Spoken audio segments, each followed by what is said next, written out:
Here's Johnny. You're gonna need a bigger boat. It's so simple. Roll out. I am Iron Man. This is a tasty burger.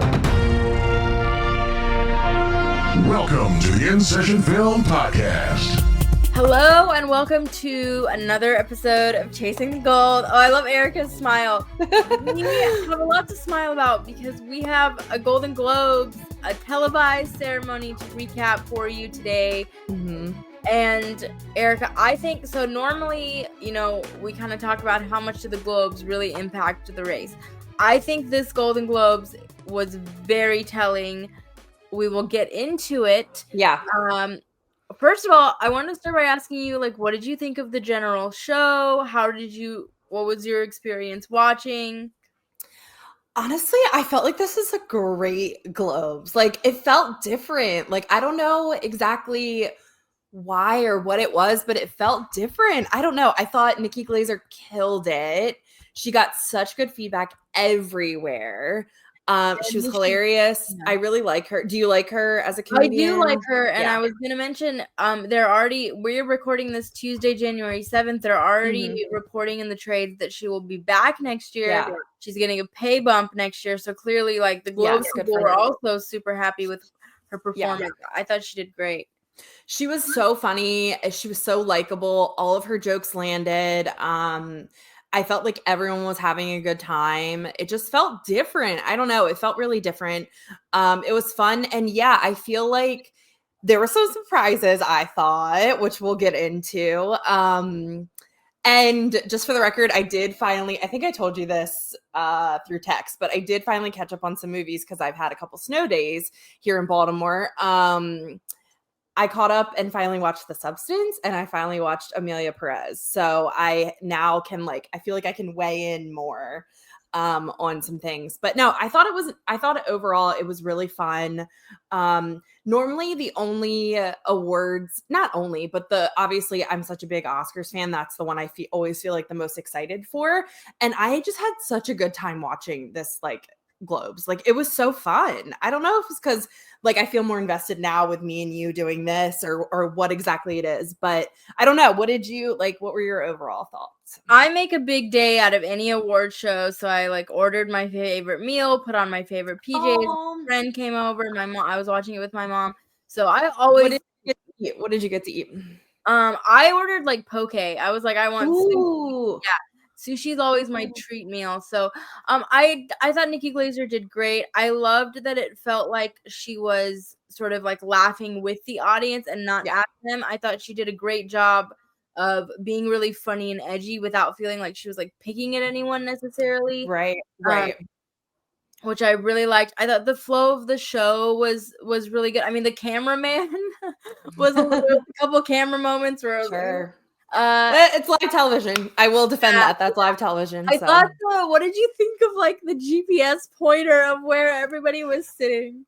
I felt it distracting. I really did, because I was they're too small for me to try to actually find them.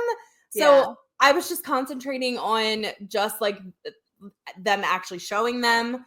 I kind of just ignored it after I realized what was happening.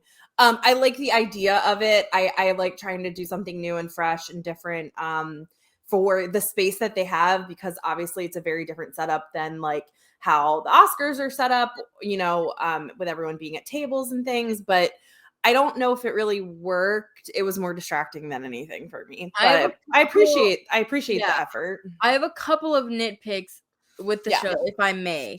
One is I appreciate the trivia that they had for the presenters, but I felt like the font was too small to read. So I kept feeling like that meme where I was leaning forward trying to read I couldn't see it. So I was if we do this in the future, please make it more visible for people. And then I always prefer when award shows show clips. I realized for timing that's not possible, but it would have been great to see some clips, at least for the nominated films. Usually even when they skip out on acting clips, they'll have clips for the nominated shows and films. They didn't do clips at all this year. And then no in memoriam section, which I thought was strange. And then we did not get to see the most disappointing thing, and the biggest nitpick that I have is that we did not get to see Viola Davis accept the Cecil B. DeMille Award, and we didn't get to see Ted Danson accept the Carol Burnett honorary TV award, which I thought was really disappointing. I mean, I appreciate that they had them there and they had them present, but I feel like especially Viola Davis, like it's not often we get to see a woman of color win an award like this. I would have really liked to see her give a speech, and I feel like she just delivers such amazing speeches, and that would have been a moment that they really missed out on. So yeah, I just adore her. So anytime we can get more screen time with her, I always want it. But yeah, I think people like you and I who just love award shows, we want to see all of the things, right? We want to see everything. Don't cut us short on anything. I think we love to see, all of us cinephiles love to see the clips, because sometimes when I'm watching a film, I'm like, that's their Oscar clip. That's the clip they're going to show, you know? Yeah. So I think, I think most people would probably agree, but I think also like you said, runtime just doesn't always allow for it, unfortunately. So I get it both ways. You know what I mean? Right. Yeah. And I think I mentioned this before. I think the point of award ceremonies, I hope producers would remember, is to honor the year's best in TV and film. So a way to do that would be to highlight more of the work, or allow your honorary recipients a chance to give a speech, or what may be. But overall, I do agree. Strong Globes. Shall we, Erica, get into the winners? Because I have to give you credit where credit is due. Yes. You made a very astute call on our predictions episode where you said Wicked is either going to go all the way, or it's only going to win box office and cinematic achievement. And you were right. So it didn't go all the way. I wish I wasn't right, but I was right. Yeah, it did not go all the way. I think you and I were both predicting Cynthia. That didn't happen. We were both predicting it for comedy musical. That didn't happen. The only award that it ended up taking home was cinematic and box office achievement. And I did think that John M. Chu gave a great speech. He did. He really did. That was one of my favorite speeches of the evening. And we'll get into it when we get to some other categories, but I think the idea of Wicked in Best Picture has maybe weakened. I'm not in terms of a nomination, but potentially being able to pull through a win has weakened a little bit now. But I agree. Unfortunately, I agree. But how did it? Okay, we'll get to it because I have a lot of thoughts. I have a lot of thoughts. Yeah. Also, I feel like you might have to lead me on our list, because I was going to reference my phone and I seem to have lost it. Oh wait, no, I think I found it. I'm sitting in a pile of blankets because I'm cold and I can't find my phone. So you might have to lead us in all the order of the awards. Yeah, no problem. I will read off since we're getting into our winners. So Amelia Perez led the night with 4 wins. Excuse me. The Brutalist with 3 wins, and then every other movie that only won one thing.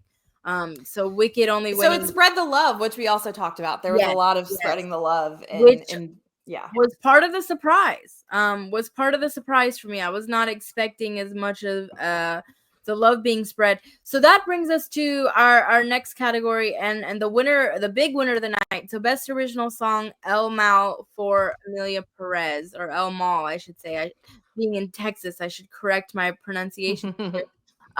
So this is interesting to me because I think we were wondering wrong, song from Amelia Perez might be, and we were wrong, first of all, number one, because our argument was that the 2 songs from Amelia Perez would split, but I think this proves that El Mal is sort of the stronger contender of the 2 and potentially could be the song that goes all the way. And I will say, and Erica, I do want to get to your thoughts on Amelia Perez. I feel like you have a lot to say. I do.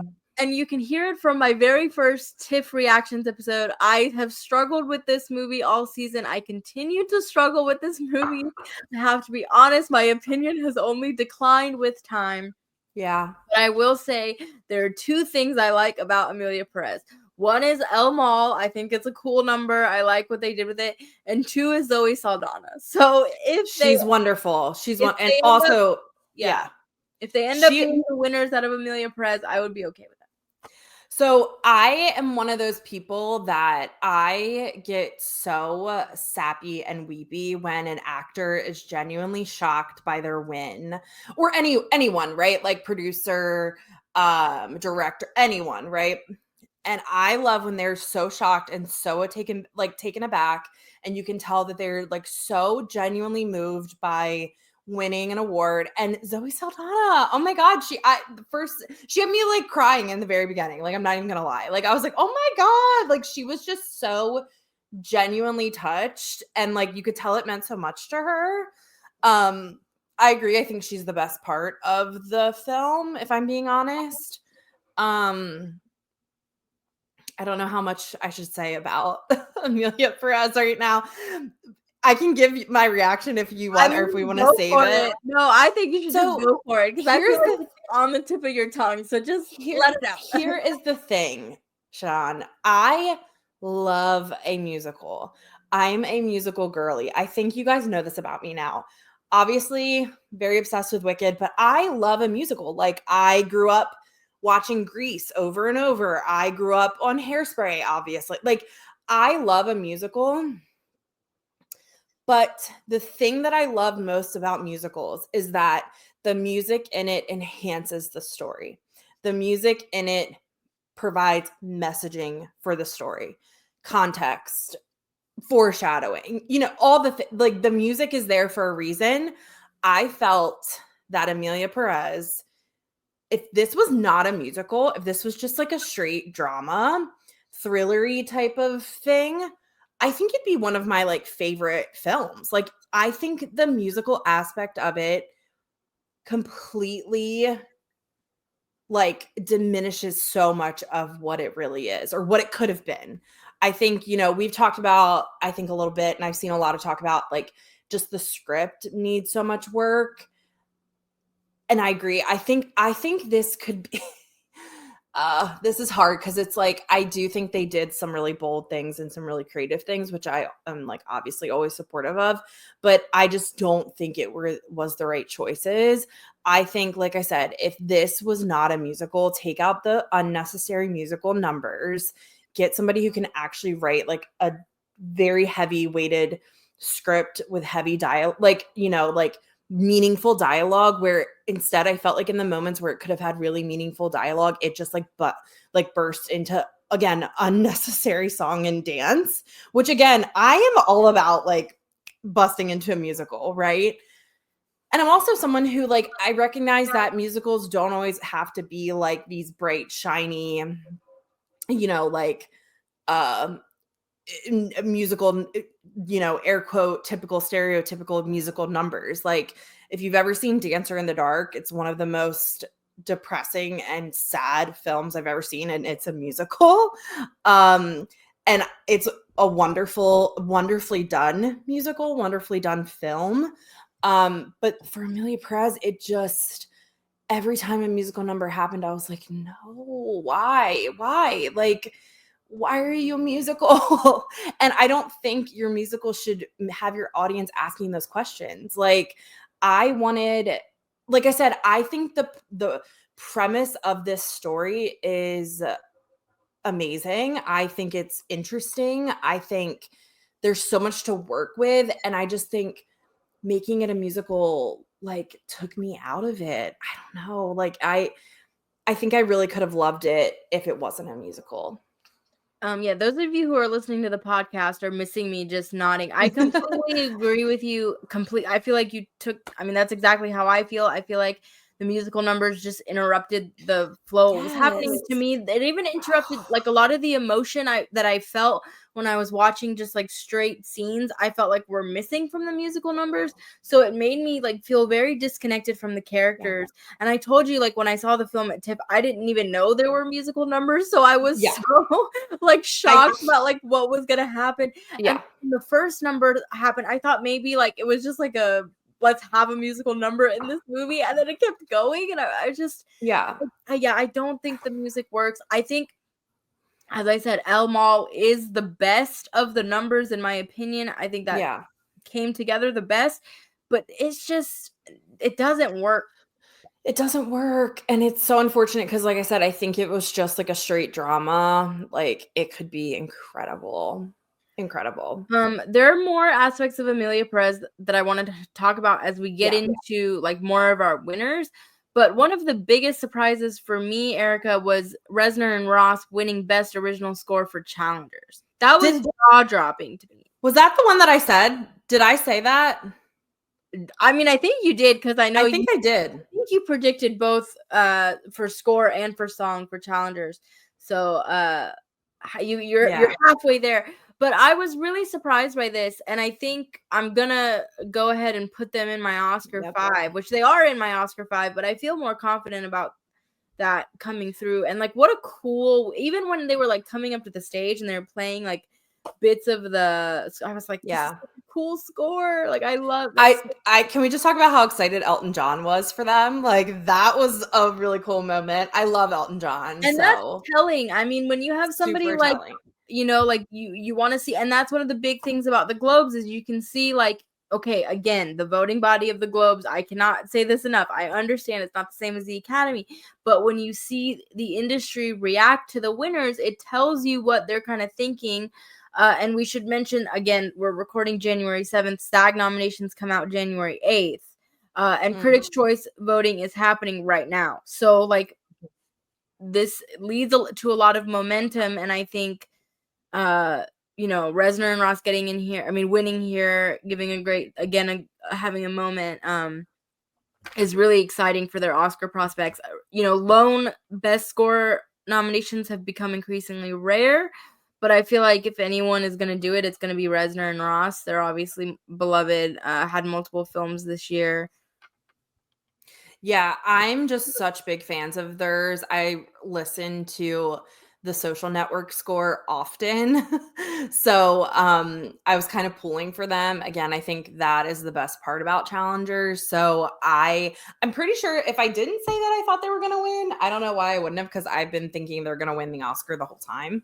So yeah, I don't think I was surprised there. Well, I was surprised because I thought that if Conclave was going to have a big night, that Score would be a place that Conclave would win. And the one win for Conclave came for Best Screenplay.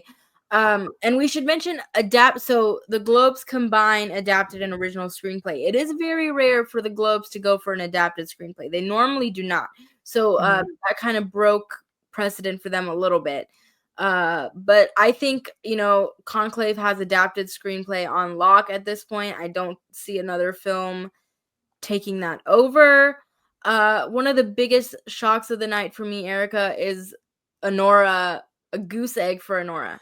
I know. I was shocked too. I was definitely shocked. I just thought if there was a place, I thought even if you're not going to give Mikey Madison her win, I thought that screenplay would have been where they were going to give it something. And I don't know what to make of the Anora snub, Erica, because on the one hand, okay, the Globes have proven more and more over the years that they're an international sort of voting body. Okay. Yeah.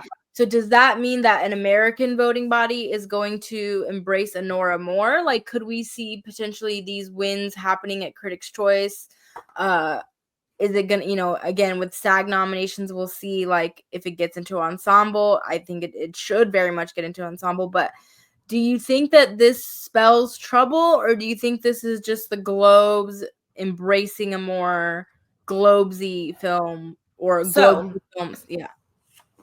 I was shocked by Nora not taking home anything. However, on Twitter, I was like scrolling through, I guess, after the show, and Matt over at Next Best Picture tweeted Oscar Best Picture winners that didn't win a single Golden Globe award: Coda, Spotlight, The Hurt Locker, Crash, The Godfather Part 2, The Sting, Casablanca. So there's a list, right, of films that have won Best Picture that never saw a Globe. So, and what do those films have? Sorry, not to cut you. Sorry, no.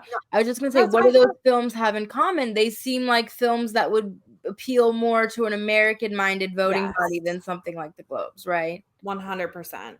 100%. So I am not concerned about Enora right now and its chances. I still think it's going to do well at the Oscars. I will say I was surprised by it not taking home a Globe, but I don't think it's in danger yet. It's currently still my number one in Best Picture. Is it time to change that prediction, Erica? Or should I stay with Enora for now? What would you change it to? That's the thing. Okay, that's the thing. Right. So next category, Best Director, Motion Picture, Brady Corbet for The Brutalist. I think Corbet is just gonna sweep the season. We mentioned The Brutalist with 3 wins, the second big winner of the night. So like, is The Brutalist maybe in a stronger position? Is Conclave in a smart? Clearly, I think honestly at this point, Amelia Perez is the number 2. But is Amelia Perez peaking too early, perhaps? I don't know. Now having seen it, I want to say this and it not come out a certain way. Like, is it getting awards just because it's doing something totally different? Or is it like, because like, honestly, I'm going to just come out and say it.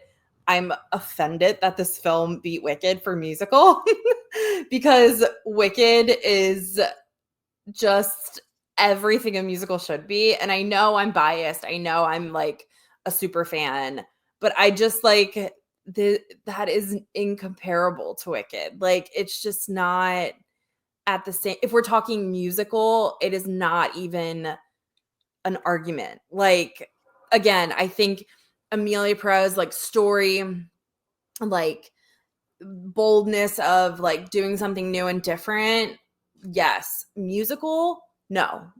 Because you and I, or you have talked before about like you just don't think the music's good, and guess what? It's not.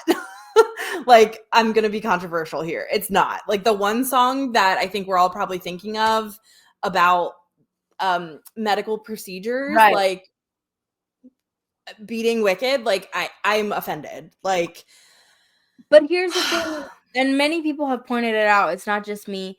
This is the kind of movie that people who want to be progressive can check on, put on their little preferential ballot and feel good about themselves. That's what I mean. Yeah, that's exactly. And look, I'm very progressive. That's why it's like I don't want to say something that sounds like I'm not supportive of a film like this. I absolutely am. Like, these stories should be told.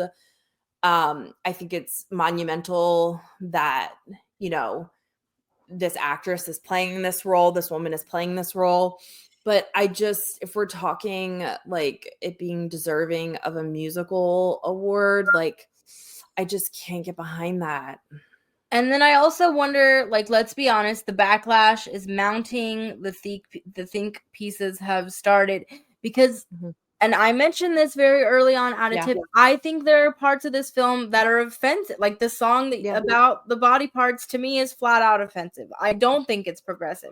I think it's not. Yeah. It's what a progressive person writes, thinking that there are, like, maybe that's not the right way to say it, but I think it's something that thinks it's progressive while not being progressive at all, and in fact regressive. Like, I just don't think. The intention is definitely there. It's just not executed the way it should be. Right. And so I wonder, that song especially is almost like childish. Right. Like, and talking about something that is like, I could imagine, and I'm not speaking on behalf of trans people here, but something that is such a big deal for trans people to have these medical procedures done. And the way that it was just portrayed in the film, it was just like you said, it's just like, and I'm not one to easily offend, but I was like, what are we doing here? You know what I mean? Yeah.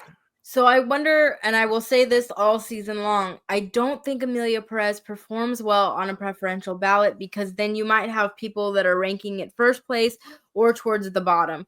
And potentially that's the same for something like The Brutalist, which is why I think Conclave, a lot of people have it ranked number 1 right now, because it'll sit perfectly fine in that 2 to 3 spot. Right. and end up winning picture. But then I wonder, like, is Amelia Perez going to continue? Like, is it going to win SAG? Is it going to continue? Or is the backlash going to mount and sort of get in the way? Like, I'm so, I don't know. I'm very interested to see what happens here.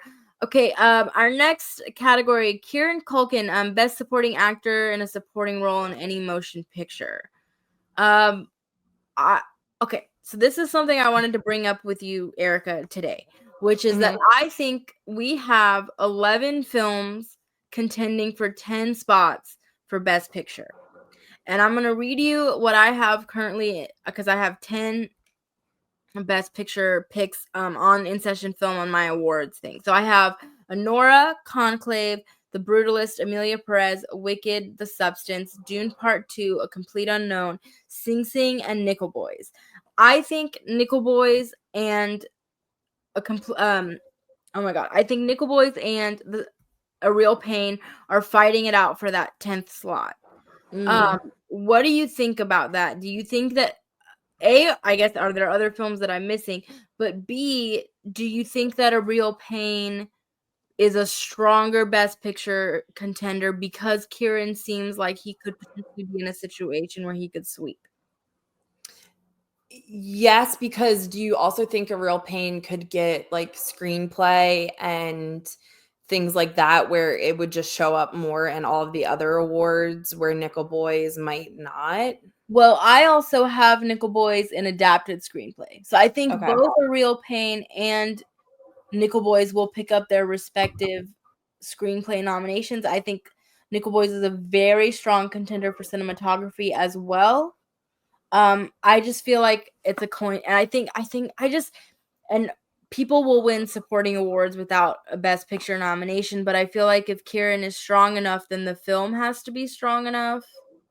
But that'll Right. take us to another win a little bit later on that I was really surprised by. But I'm curious. So you would at this point think that A Real Pain is a stronger contender? It's hard for me to say because I haven't seen either. And it's funny because like I think we talked about this too. When I first saw like previews for A Real Pain, I thought like, oh, this is like a fun like buddy comedy type of thing. And I think it's proven to be way more layered than that.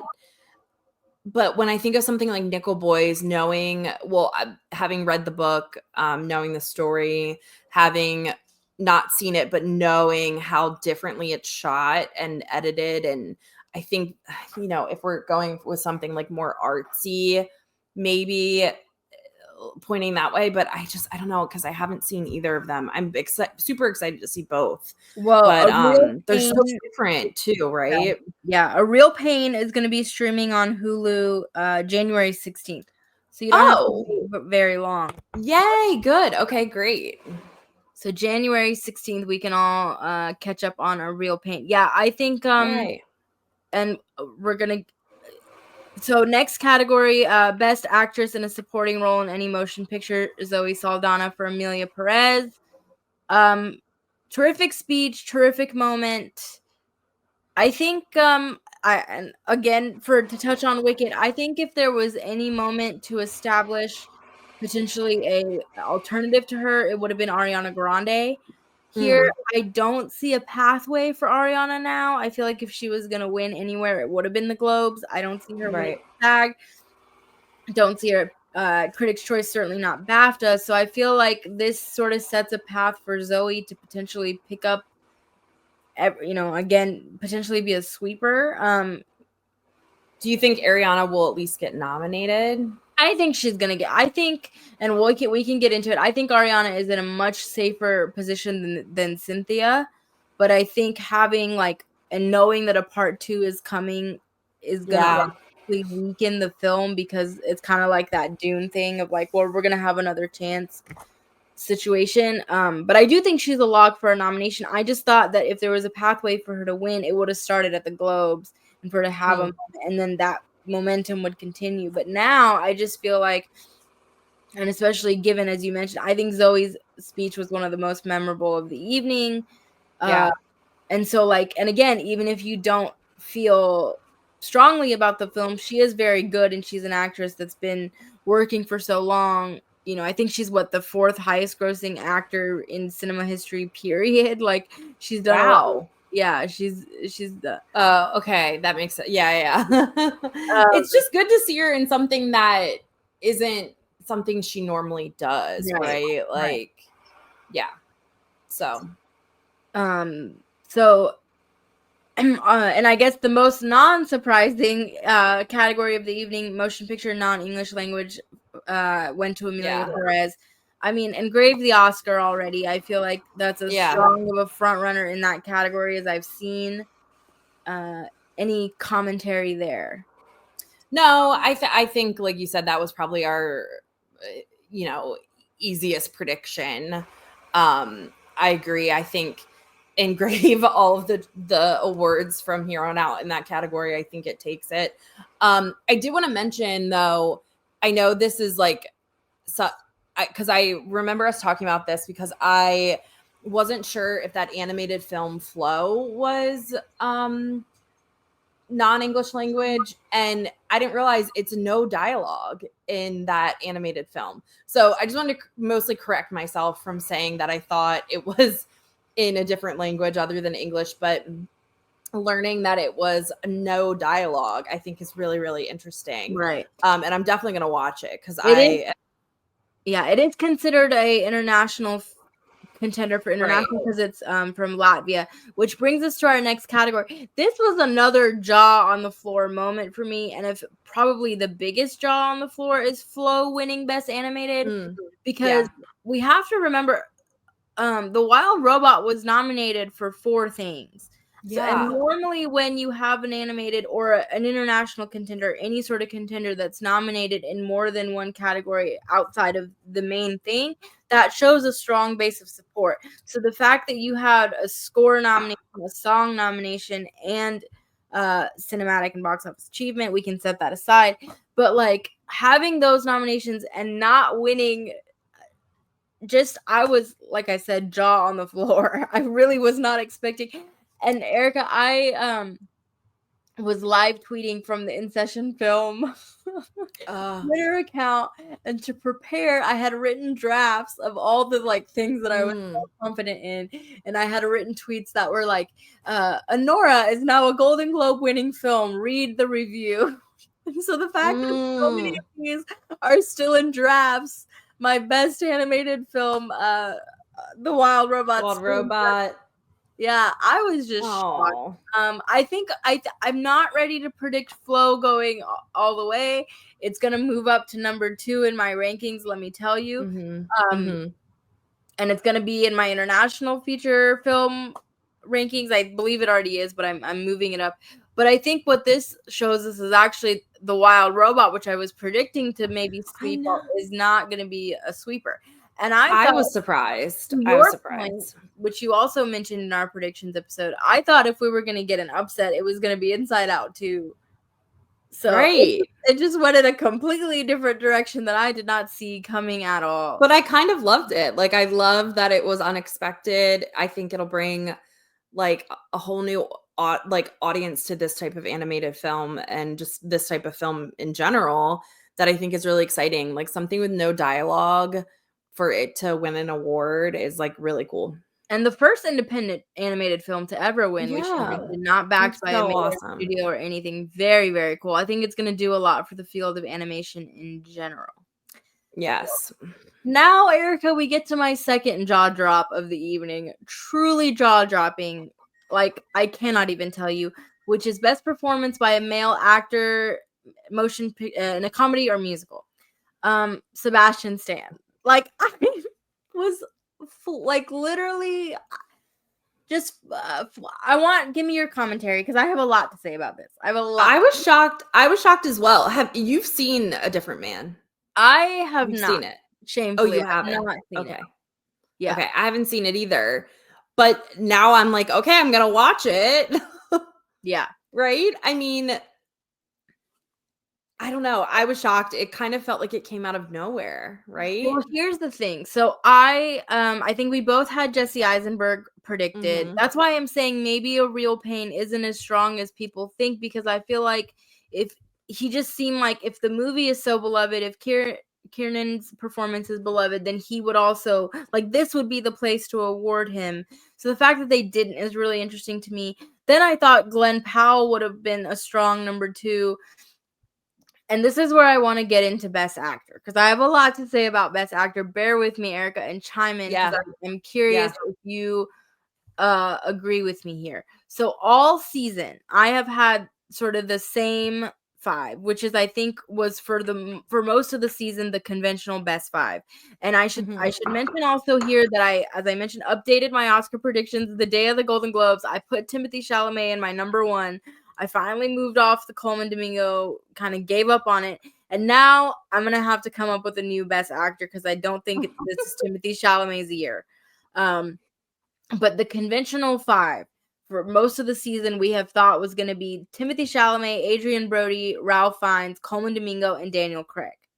Now, I thought Daniel Craig, and this is still true, I thought that he had such a strong narrative because he was, doing all these independent films before he did James Bond, does James Bond, comes back to this really kind of edgy, working with Luca Guadagnino, biopic type thing, really cool performance in a movie that I did not particularly care for, but I thought he was fantastic. I just felt like he has such a strong narrative. And I was sort of downplaying Sebastian Stan narrative, because I was like, well, he's not really the kind of actor that, awards bodies might embrace. He's a Marvel guy, this and that. But I was thinking about this a lot last night, and I was thinking about Sebastian Stan, the fact that he is an Emmy nominee. He has been in a lot of sort of awardsy type films and supporting roles. He was great in Black Swan. You could argue that he was very close to a nomination for I, Tonya, maybe like in the 6 to 8 slot for supporting actor that year. So I could see there being an awards narrative for him of like, here's this young actor who's doing kind of like a Matthew McConaughey narrative of like the actor that moves outside of his normal thing and does something really interesting and cool. Here's what I'm so curious about with Sebastian Stan and why I'm still hesitant to put him in my 5th slot for Best Actor. He was a double nominee at the Globes. He also has The Apprentice. So I think that British voting bodies, or British voting members, or non-American voting members, are going to be quicker to embrace The Apprentice. It did very well at the BAFTA long lists. Got in for Best Film in the long list. Got in Jeremy Strong as well. A Better Man did not. So Sebastian did not get in for actor there, and his co-star Adam Pearson did not get in there. So not much international in terms of BAFTA. So I'm wondering, like, come voting, does that play into it where like American voting bodies aren't going to want to vote for the dude playing Donald Trump? And then you have maybe like, so maybe the British voting body is, but maybe the American voting people are not, and they're going to vote for a different man. And does Sebastian split his own vote? Whereas like Craig, there's one movie, like one, I don't know. I'm very torn on this. Yeah, it's interesting period for, I think, for an actor to have 2 nominations for 2 different films, right? Like, trying to think of like other times that's happened. Like, I remember Scarlett Johansson, the year she did Jojo Rabbit and Marriage Story. And in her case, it's interesting you bring her up, because that was kind of my second part of my argument. Was in her case, one was supporting and one was lead. She was sort of like, both of them were working together to build her up, where I feel like in this case they're competing against each other. Yep. Exactly. You took the words out of my mouth. Exactly. So I don't know. I agree with you. I don't think American voters are going to vote towards The Apprentice just for reasons. But I don't know. It's going to be interesting to see how it plays out, because like you said, is it going to just be detrimental to him where it kind of cancels him out instead? But, and given that he has had 2 movies on the circuit, he's been everywhere this season and clearly has support within the industry. And you know who else has a lot of support within the industry is Jeremy Strong. So is he a contender for Best Supporting Actor that we're maybe downplaying here? Because like, given the love for Succession, given the love for him, how many people he's worked with, like I wonder. I think SAG, this is one of those areas, Erica, where SAG is going to be really telling tomorrow. Because I think if Sebastian gets in at SAG, I'm putting him in. Okay. And if Jeremy gets in at SAG, I'm putting him in. But I think if either of them misses at SAG, then maybe support for that movie, like I said, among the American contingent is not what we think. This is, again, just one of those head scratchers where I'm like, I don't know which way it's going to go. Whereas we'll have to wait and see. I don't know. The base of support for Daniel Craig is there. Like, there's nothing pulling, unless like he just has that base and like there's nothing really pulling. And as I mentioned, like a lot of people were thinking of Jesse Eisenberg potentially sneaking in there and taking that fifth slot away from both of them.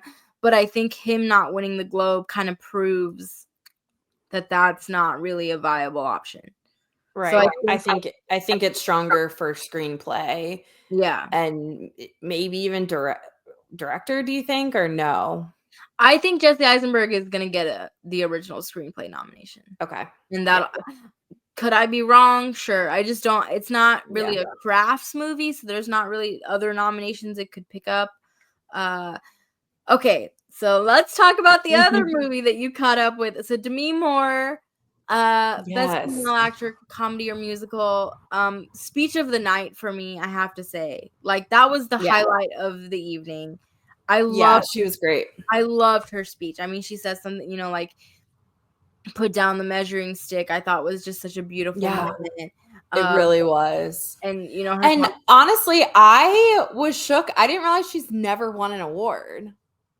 Yeah. Like how? I feel like she's such a like well-known actress, and I guess like the comment she made about like being a popcorn actress or whatever, in my head, it's like, sure, she's of course won something because she's been in so many great films and she just is such a like, persona, I guess. I don't know. But yeah, I really enjoyed The Substance. I think you have to obviously be someone who's okay with like body horror to watch a film like that. I thought it was funny. I thought the premise was really cool. Like I said, it did make me laugh out loud a few times, whether it was meant to do that or not. Margaret Qualley's great. They're both fantastic in it. I enjoyed it. Like, I really wasn't sure what to expect going into it. Knowing a little bit about what it was about, I did feel like it was a little too long. It's a little over 2 hours. I think it would have been perfect at like that 145, 150 mark. I think some of it could have been cut and it wouldn't have taken anything away from it. It was a little too long. I think it's interesting to see the love that it's getting. Could this be like the time where it's hitting its momentum and hitting its stride at the right time? Yeah. I think so. Yeah. And it's kind of the opposite of Amelia Perez, where I say my esteem for that film has gone down, whereas the more I sit with The Substance and the more I think about what it's doing, the more my appreciation for it has grown. And I was really turned off by the body horror stuff. That's not my thing. But the more that I've sort of been able to say, okay, set that aside and look at the performances and look at the themes, the more I was able to appreciate it. Yeah. I mean, it's so like well made, I think like just the use of color, the way the costumes are, the production design. I just think it's really cool. I really like it.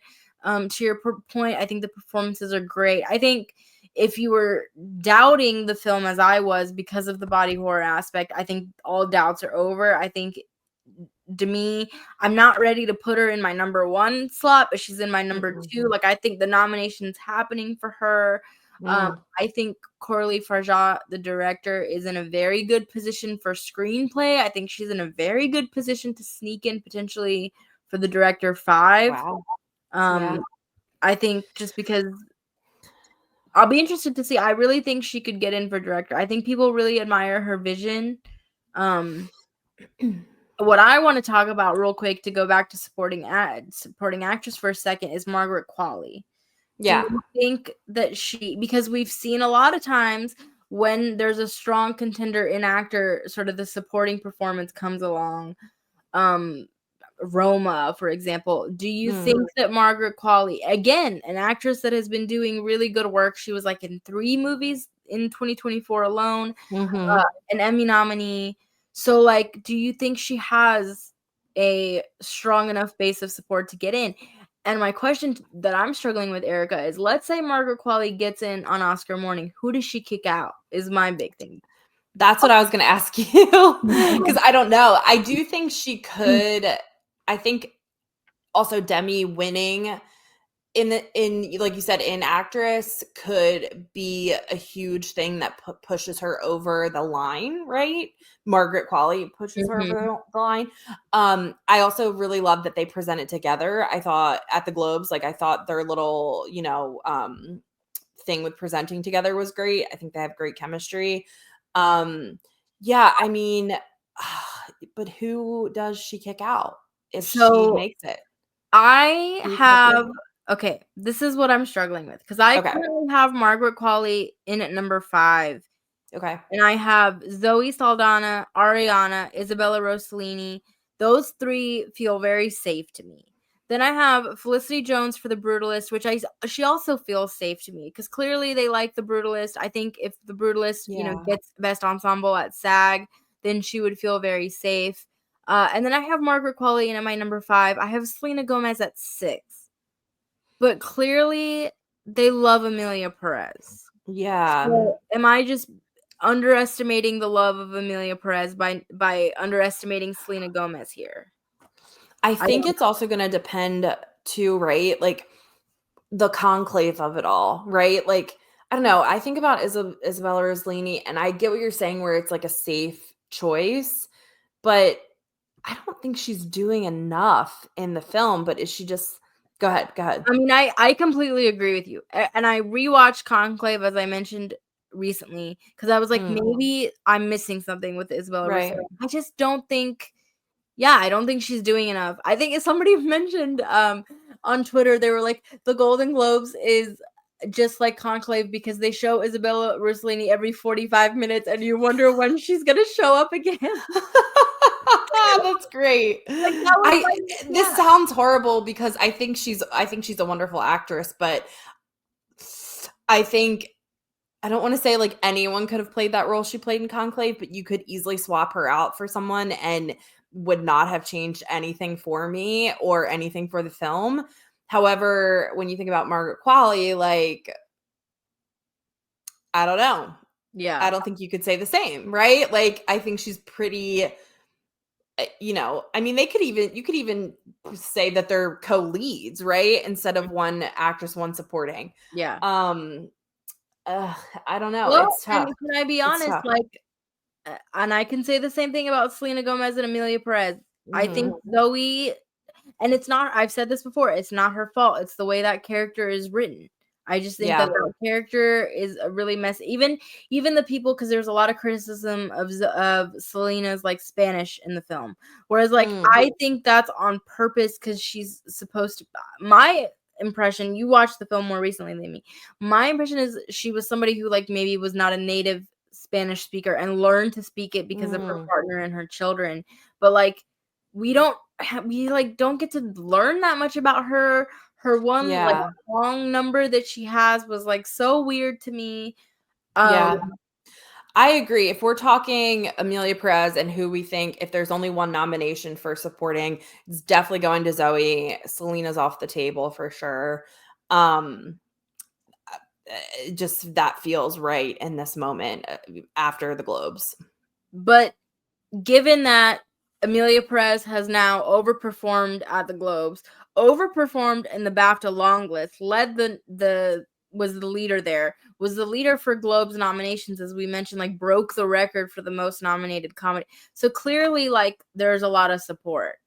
So I just wonder, like, unless, as we say, the narrative begins to shift and more people kind of get on this movie is being overhyped train, Does Selena, or is Selena Gomez sort of like the Jennifer Aniston of this year, the J-Lo of this year, somebody that shows up all season long and then on Oscar morning is left off for a Margaret Qualley, like kind of somebody that is seen to have more of a body of work that is favorable to the Academy.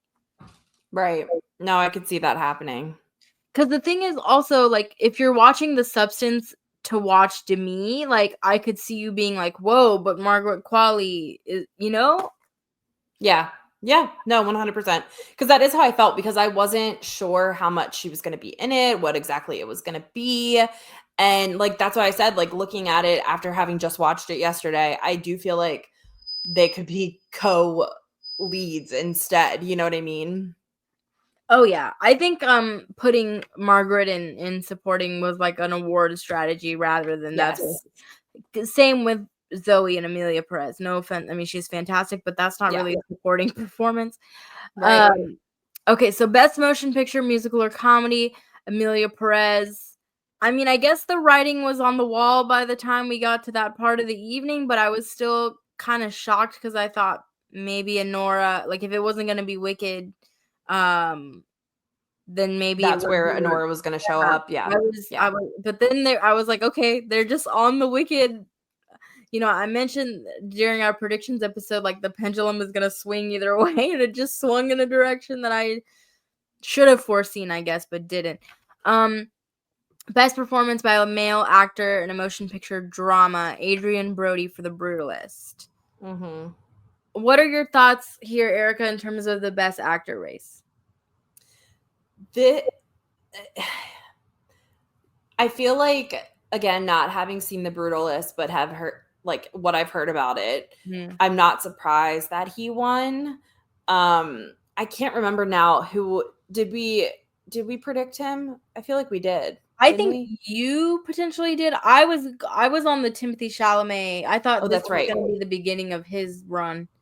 That's right. Yeah. I feel like maybe what we talked about with A Complete Unknown and Timothée Chalamet is kind of what we thought, where it's just kind of like I don't want to say a baseline performance or baseline film, but it just kind of sounds like it's pretty straightforward. And, you know, him doing a great job in it is one thing, but I think something like The Brutalist to win some categories that it has for it being such a long film, something that sounds like it's not like, you know, A Complete Unknown is like, you can show that to anyone, right? If they like music, if they like Bob Dylan, whatever, they're going to, but to sit down and commit to something like The Brutalist, that's almost a 4-hour film. You know, I was texting with a friend who, she was talking about being really excited to see it. And I was like, just to prepare you, you know, it's almost 4 hours long, right? And she was like, what? And she was like, I'm so excited for this. But it's like, for people, I think The Brutalist is like a big deal of a film in a different way, of like it being such a commitment of what you're getting yourself into, and in terms of like runtime and all of that, but also like sounds like the content of it is pretty heavy. And just not an easy like, watch. You know what I mean? Yeah, exactly. And for people to be excited about something that is not an easy watch, I think says a lot. And I think the whole, you know, thing of it being a lot of the story kind of relating to like his own story of like his mother, immigrating, right? Yeah, Am I remembering that correctly? Yeah. And like, that was something too that I appreciated that the Globes did, like when the person was walking up and like the voiceover of like, you know, little things about their performance or the actor or whatever. I really appreciated. So I think he, I don't want to say he's a shoo-in for the Oscar, but it just seems right, you know? Like, yeah, it works out for me. I think at this point, his biggest competition is Ralph Fiennes for Conclave. Because I think, and you're saying, oh, I haven't seen the film. I wonder, like, does that even matter? Because again, talking about narratives, like it's been basically my entire lifetime, I think 29 years in between Adrian Brody Oscar wins. And Oscar voters love a comeback. I mean, we saw that with Brendan Fraser. We saw that with Renee Zellweger. I love the fact that she like came back, won an Oscar, and was like, I'm gonna take a break again. Like, you know what I mean? So yes. I could see them kind of voting for him. And if Brady Corbet is at least as strong a director, I think. Speaking of, you mentioned, spreading the wealth. I think this is another year where the Oscars, like, we're not looking at everything everywhere all at once here. Yeah. I think there's going to be a lot of wealth spread, but I can see like a director actor pairing here. Like maybe we're not going to give the Brutalist picture, but we'll give you, actor and director, and then potentially like score and cinematography and stuff like that. So I feel like he makes sense. I really did like his speech. I feel like the Brutalist could also be maybe peaking at the right time. I agree. Yeah. All right. So our next category, best performance by a female actor in a drama, Fernanda Torres for I'm Still Here. That was kind of a surprise, right? Like, what did you think about that? I know we talked about that film because was that the one that I said, like, I could see something happening there because it had another nomination for, was it for the foreign language, maybe? Yeah. So, yeah. And I think, she was my alternate. I was really convinced that the Globes were going to go for Angelina Jolie. No offense to Miss Jolie. She is officially out of, I'm not predicting her for a nomination at this point anymore. And I thought Fernanda Torres, her speech was lovely, sort of honoring her mother. I know that was nice. Huge celebrations across Brazil for her win, which I always love seeing stuff like that. So I'm really happy that she had a moment. I'm just really struggling with what do I do with that 5th Best Actress slot. Again, kind of like Best Actor, because right now I have Mikey Madison, Demi Moore, Cynthia Erivo, Carla Sofia Gascon, and then I had Marianne Jean-Baptiste in my 5th slot for Hard Truths. Do I put in Fernanda, even though Fernanda Torres missed the BAFTA long list, which is a huge miss for her.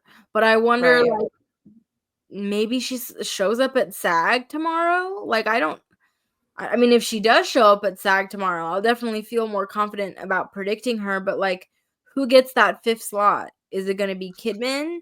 I know that's what I was gonna say is, like, it's interesting to her getting this win because she was up against some powerhouses, right? She was up against Kidman and Angelina Jolie. She was up against some big names, and I think that's really telling.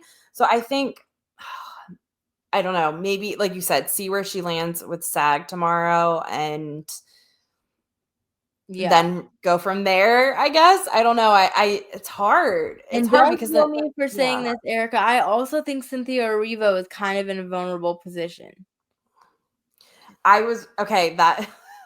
didn't want to say it, but you read my mind. And I feel like, I don't know though. I feel like she's just been everywhere, but I feel like Ariana's been everywhere too, and neither of them. I don't know. I don't know. I think Ariana is safe. I don't think supporting actress is as competitive. And here's the thing about Cynthia, like I mentioned, I think knowing that she has like that part 2, and apparently she's written a best original song for part 2. Yeah. So like that could be her EGOT completion right there. I don't know how many people know that and if that's part of like the voting process. But I just feel like could we see a scenario where it's like Mikey, Demi, Carla, and then Fernanda gets in? Do you think Carla's definitely happening? How do you have that much support for that film and not get in your lead actress? Yeah. Okay. Just logically, if she were to win, I would be genuinely surprised. And I do think she's very good. Yeah. All the problems with that film aside. Yeah. So I think those 3 are safe. So then I think, like, again, some stats are going to fall this year, but I think and Sony Pictures Classics post Fernanda Torres is like, they're re-releasing the movie. They have her everywhere. Oscar voting, we should mention, has not started yet. So yes, these narratives have started to form, but the people have not started voting yet. So like, if you watch that Globe speech, and if you're like, oh my God, she's such an icon. Her mother is also a huge Brazilian icon. Plays her mother in the film, by the way. It's very good. So I wonder, like, is she peaking at the right time? Where like, okay, she misses BAFTA, but she's peaking at the right time for the Academy voters.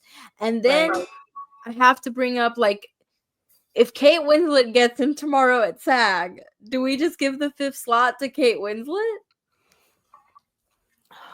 I mean, I've not heard anything else about that film other than her. I wouldn't even know that film existed. But it did very well with BAFTA. Very well with Really? BAFTA. Got in Okay. director, got in a bunch of places people weren't expecting. So, like, if the Brits really like that movie and they clearly like Kate Winslet, Right. To me, It's like, definitely a possibility. It's definitely a possibility for sure. that 4 or 5 Best Actress slot is tempting to play. Or are we underestimating Angelina Jolie? I don't know. But I mean, I just feel like the passion for Maria is not there. Agree. And there's like people feel much stronger for a film like I'm Still Here. Like people are very passionate about that film. The issue with that film is just getting people to see it. Like I feel like once you get people to see it, she'll sail through. It's just not in front of enough eyeballs. Same thing with Hard Truths, by the way. I think if you just get people to see what Marianne Jean-Baptiste is capable of doing in that movie, you vote for her. But it's just a tiny movie. And our last category, Best Motion Picture Drama, The Brutalist. How are we feeling? I'm not surprised. Once the director and actor awards, I was like, oh, okay, it's winning. You know what I mean? I think if Ralph Fiennes would have won actor, then I would have been like because there was a moment in time where I was like, oh, is it going to be Conclave? Right. And then I was like, the tide isn't moving in that direction. But you know, I gotta be on overall outside of the kind of overperformance of Emilia Perez, I think this is a pretty strong group of winners. Yeah. And like you said, I think it will tell a lot for where the Oscars goes. I just think we need to look and see what happens in between, right? Like we were talking about SAG and all these things. But I feel really strongly about The Brutalist. I feel strongly about Emilia Perez, Conclave. Like I feel like, you know, we can kind of start mapping out a little bit of where the Oscars is going to go. And like we mentioned, excitingly, I think knowing that at least the love is going to be split a little bit spread out. Like even if Conclave wins nothing else, I think it's going to win adapted screenplay. Like potentially Honora could win original screenplay just as a consolation prize for Sean Baker, even if Mikey doesn't go along for the ride, shamefully. So like that could be a win there. Emilia Perez could have probably likely to win song, international, and supporting. The Brutalist is going to pick up a few things. So like we'll have a spread year. So that's exciting. Yeah. Yeah. And like I feel like when we got to the Globes last year and like Oppenheimer did really, it kind of felt like the writing was on the wall that we were just going to have it was going to be kind of Oppenheimer and Killian and all of that all the way through. And this year it feels like picture is still very up in the air. A lot of the categories we talked about are up in the air. And we should, obviously we are not a TV site, but we should mention on the TV side, Shogun, a complete sweep for them. Fabulous show if you have not watched it already. Hacked did really well. The Bear, frustratingly a three-peat for oh my gosh, for Jeremy Allen White, who I really like. But did he need a third Globe? I don't know. But some good winners on the TV side as well. Jessica Gunning for Baby Reindeer, which made me really happy. Oh, she was so good. Yes, I was so happy about Baby Reindeer. That show was phenomenal.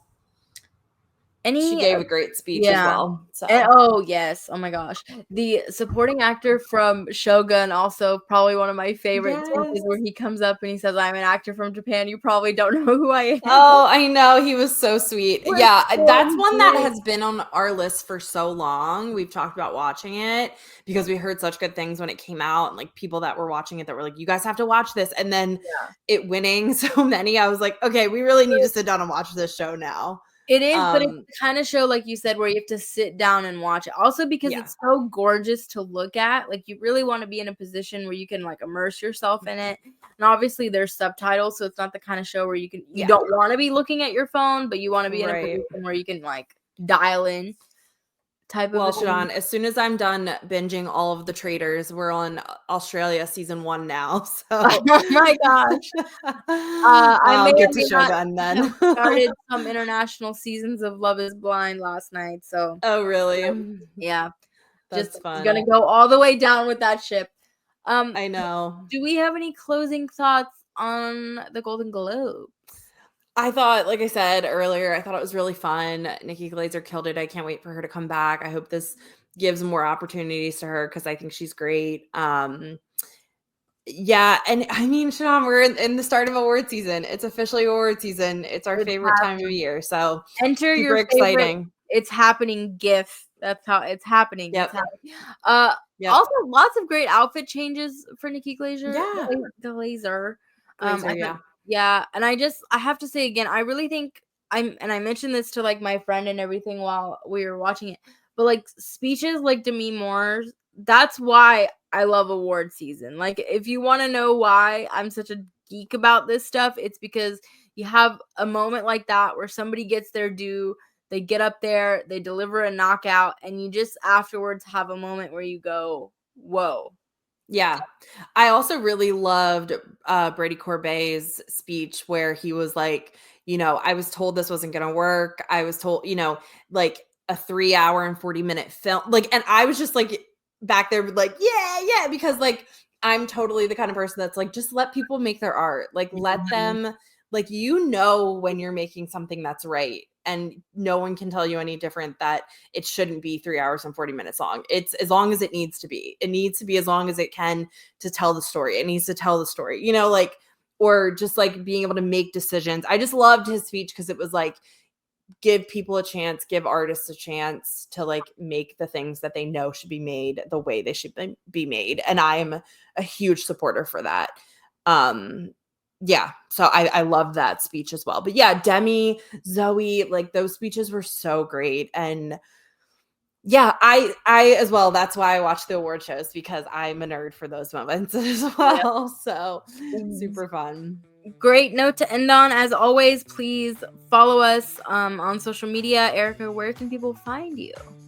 I'm just still eRock Reviews on Twitter. I still haven't downloaded what was it, Blue Sky? Should I? Are you on it? What's going on over there? I'm on it. I don't check it that often, but I am on it. Right. Right. Yes. Yeah, I'm at Shadan Larkey everywhere. Follow In Session Film. A lot of really good content going up there.